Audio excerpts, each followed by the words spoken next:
Welcome to Pindar Poetry. We hope you learned something new. You begin by connecting to primary console switch 2, use SSH if remote or a serial cable if local, and authenticate with admin credentials. Once connected, verify the device hostname and rack ID to avoid touching the wrong unit, and then save the current running config to startup config so you can recover. Make sure to note active VLAN and management IPs.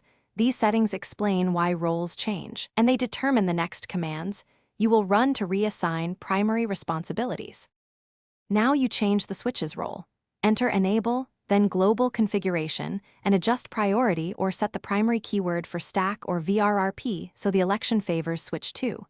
You do this because priority determines master selection. Without it, automatic failover may pick another device. After updating priority, change any management IP bindings or gateway entries that must follow the primary.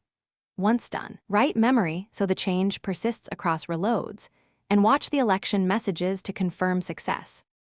Finish by validating. You show commands to confirm switch 2 is master and that routing or VRRP states are correct. Check spanning tree and LAC to ensure no loops. Then test client connectivity and simulate a failover to confirm continuity.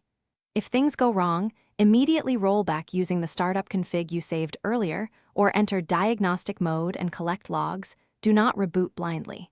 One key troubleshooting tip: if election flips back, reduce conflicting priorities and inspect time-synced clocks and firmware versions to prevent recurrent failures. Thanks for watching. Consider subscribing if we helped you.